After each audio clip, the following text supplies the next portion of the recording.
Oh, yan na. Yung tatay nyo, walang napakulong. Napinggiran meron. Yung week leader na sinabihan, yung si BBM, yan may dagdag na naman sa yearbook ng administrasyon. May kagraduate na naman ngayong taon. O, di ba? Ganun lang yan kasimple. Ganun lang yan kasimple.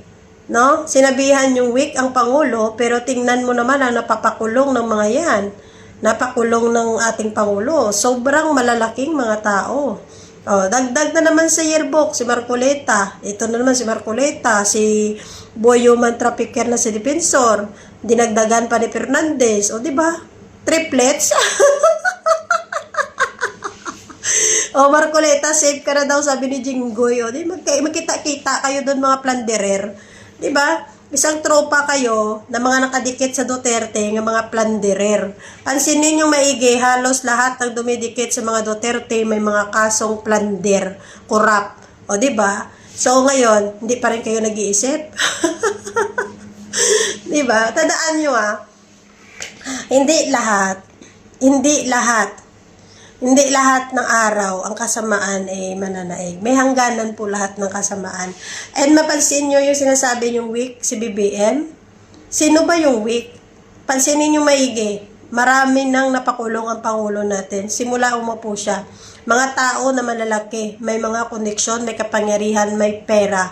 Tandaan nyo, malalaking tao ang napakulong ng ating Pangulo. Si Digong Bay may napakulong. May napakulong ba siya ng mga planderer, mga sindikato? Meron ba?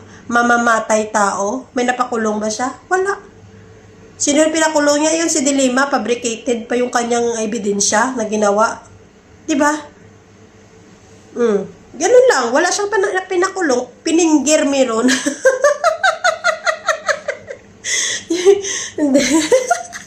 Diba? Wala siyang napakulong. Bagkos, pinalaya pa niya yung mga planderer. Pero, pagdating sa panahon ni PBBM, pinabalik na naman sa kulungan yung mga planderer na pinalaya ni Digong. Diba?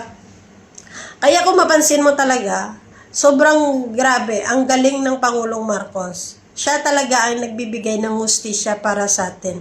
Nilalaban ni Pangulo ang Pilipinas. Binibigyan niya tayo ng hustisya. Tandaan natin, very untouchable ang mga kalaban ng Pangulo. Anak ng Diyos, aba. Ikaw ba naman, pakulong mo yung anak ng Diyos? Oh, may makakagawa ba ng ibang presidente yan? Si BBM, pinagawa niya. Ginawa niya. Para mabigyan ng hustisya ang mga nabiktima ng anak ng Diyos. O, si Digong, very untouchable, very powerful, makapangyarihan, nakakatakot, di ba? Alam naman natin yan. O, nasaan na ngayon? Nasa prisuhan din. O, si Tebes, o Truman, napakulong din. Si Pogo Queen, Alice Guo, napakulong din. Si Diskaya, number 1 contractor, napakulong din. Si Jinggoy, si Rebilla, ng mga planderer na pinalaya noon ni Digong, andun, binalik na ulit sa kulungan, napakulong din. Si Bunuan o Truman sa flood control, si Bryce Hernandez, nandun na, napakulong. Ito pa, dinagdag ngayon sa yearbook, si Marcoleta, si Defensor, at ito si Fernandez. Ito na ngayon, mapakulong. Yun ba yung weak? Come on, Filipino people, magising tayo sa katotohanan. Ang weak leader na sinabi nila is just ay propaganda para siraan ang Pangulo, para isipin na incompetent ang Pangulo. Pero salamat sa inyong sinabing weak ang Pangulo. At least pinatulayan ng Pangulo ngayon kung sino ang totoong weak. Di ba? Yung nagsabi sa kanya na weak leader siya, andun, nag-weak na sa dahig. Andun na sa dahig, nag-weak na. Diba? Come on, magising tayo sa katotohanan. Tandaan natin, ang kasamaan hindi magwawagi. Si Mike Defensor, ilang labubo na ang pinadala. Ilang minions na ang pinadala. Nagwagi? Hindi. Si Marcoleta, ginamitan niya na ng relihiyon. Nagwagi? Hindi. Ilang beses nang nag-disturb, ilang beses nang nagrevolusyon, people power, Kimene, kung ano-anong ginawa kanilang panggugulo, ilang beses nang may mga fake news na pinakalat, nagwagi ba? Hindi. Kasi ang kasamaan, kahit kailan hindi yan magwawagi. Tandaan nyo yan. Tandaan nyo. At tandaan nyo din, isipin yung mabuti mga DDS, kung sino talaga yung totoong nagmamalasakit at nagmamahal sa atin. Kung sino ba talaga ang nagbibigay ng hustisya para sa bansa natin. Kung sino ba talaga ang nagmamahal sa bansa natin. Hindi pa huli ang lahat. Magbabago yung isip nyo at pag nabago yung isip nyo, pagka nawala kayo sa sumpa ng mga kultong DDS, sasabihin ko sa inyo, mabubuhay ang dugong Pilipino nyo. Mas aalab at mananalay tayo sa dugo nyo, pagiging Pilipino nyo. Tandaan nyo yan. Bye! Yan po ang tinatawag na real talk na tagos sa puso at buto-buto ng mga DDS, mga kababayan. Dahil talaga naman pong kung ikaw ay DDS at napakinggan mo yung mga sinabi ni Team Tarty, masasaktan ka talaga dahil katotohanan yan.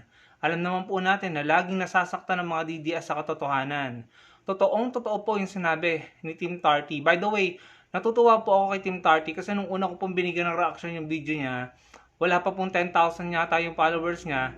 Tapos pagtingin ko, recently, I think more than or less than 300,000 na. So nakakatuwa, maraming tao ang tumatangkilik sa kanya. Lagi po natin suportahan si Team Tarty dahil napakatapang at napaka-on point at napaka-real talk po ng pagbanat niyan.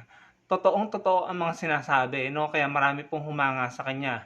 Ngayon, yung sinabi po ni Team Tarty na maraming naipakulong si PBBM sa panahon ni PBBM ngayon, yung po ang isa sa mga reasons, maraming reasons kung bakit kahit kakamping po ako, ay sumusuporta po ako kay PBBM dahil nasatisfied po ako na yung inakala ko kaya hindi ko binoto si PBBM dahil ang takot ko noon na talagang poprotektahan niya ang mga Duterte, yung mga kaalyado ng mga Duterte na hindi makukulong, hindi mapapanagot, yun ang isa sa mga ayaw kong mangyari. Pero, nagkamali po pala ako dahil yung mga Duterte, yung mga alipores ni Duterte, mga kaalyado nila na gumawa ng kasalanan sa mga Pilipino ay pinapanagot ni PBBM ng administrasyon niya. Hindi niya pinoprotektahan, hindi niya tinutulungan.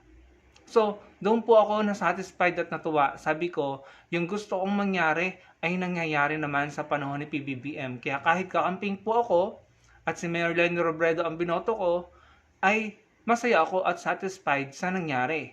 Napapanagot ang mga plunderer, ang mga involved sa korupsyon, sa flood control, at yung mga gumawa ng EGK. So nagpapasalamat po tayo kay PBBM dahil dyan. Alam niyo naman po na supporter din ako ni Senator Trillanes. Yan po kasi yung pinaglalaban ni Senator Trillanes Kaya nakikita ko, sabi ko, kahit wala sa posisyon si Senator Trillanes, yung mga gusto niyang panagutin ay napapanagot naman. Especially malapit na yan, yung impeachment na yan.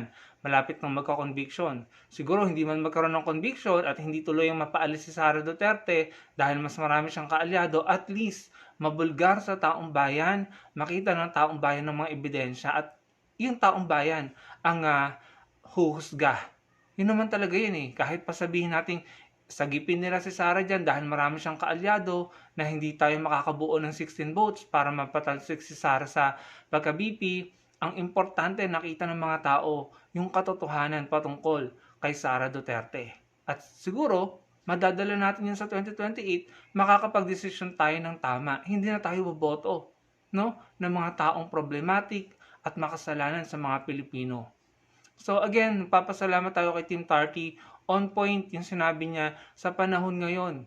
Anak ng Diyos, best friend ng Diyos, kuno, yun yung claim nila di ba? Appointed son of God, si Kibuloy, tapos yung best friend niya, best friend ng appointed son of God, si Duterte, tapos yung sugo ng INC, si Marcoleta, yung Pogo Queen, yung mga yan ay naipakulong sa panahon ni PBBM sa tulong nila Senator Rizzo Ontiveros at ni Senator Trillanes. So, totoo yon at masaya po ako doon. Kaya nga sabi ko, pasensya na mga DDS, talagang masasaktan kayo sa katotohanan ito na sinasabi namin dahil yun ang totoo at dapat talaga silang managot. So mga kababayan, importante po na tandaan natin na ngayon pinapanagot, pinapakulong sila, pinaparusahan dahil gumawa sila ng kasalanan. Sana sa 2028 yung ipapalit natin kay PBBM, ipagpapatuloy ang pagpapanagot sa mga sindikato, magnanakaw, at mga gumawa ng kasalanan sa mga Pilipino. Hindi yung magpapalaya. Huwag po tayong boboto ng magpapalaya sa mga magnanakaw na ipinakulong ngayon, sa mga sindikato na ipinakulong ngayon. Dahil kapag nangyari yan, kawawa na naman po tayo. Nakita natin yan Nakita natin yan na nangyari yan sa panahon ni Duterte, ni Rodrigo Duterte. Nakalayang si Bong Revilla at si Jinggoy Estrada. Tapos bumalik, nasangkutan naman yung dalawa. Tapos nadagdagan ng Marcoleta. Si Bongo nga dapat meron din yung plunder case eh. So, kung tayo po iboboto na naman, ako po kasi hindi ako bumoboto ng mga tiwali at alam kong magpapalaya sa mga magnanakaw at sindikatong ipinakulong. So, kung yung iba nating kababayan ay magkakamali na naman ng pagboto, no? Na magpapalaya sa mga iyan, wala, lagot po tayo pare-pareho. Balik sa dating gawi ang mga yan. So, kung tayo po ay boboto sa 2028, siguraduhin natin na ipagpapatuloy ang ginawa ni PBBM sa paglaban sa mga sindikato at magnanakaw. Nakikita ko naman po na mangyayari lamang yan, yung paglaya ng mga sindikato at magnanakaw, kung galing sa kampo ng mga Duterte ang mananalo. Evident naman yan, nangyari na yan nung panahon ni Duterte. Yung mga pinakulong ni President Pinoy Aquino, nakalaya sa panahon ni Duterte. So, wag na po nating ulitin ang pagkakamaling iyon. Kaya nga po napaka-importante na ma-impeach si Sara Duterte dahil alam po natin kung anong mangyayari kapag naging Pangulo yan. So, madala na po tayo, magtanda na po tayo, at mas maging matalino tayo at huwag po natin kalimutan ang mga aral ng mga pangyayari sa bansa natin na naranasan po natin alang-alang po sa mga susunod na henerasyon ng mga Pilipino. Maraming pong salamat sa panonood.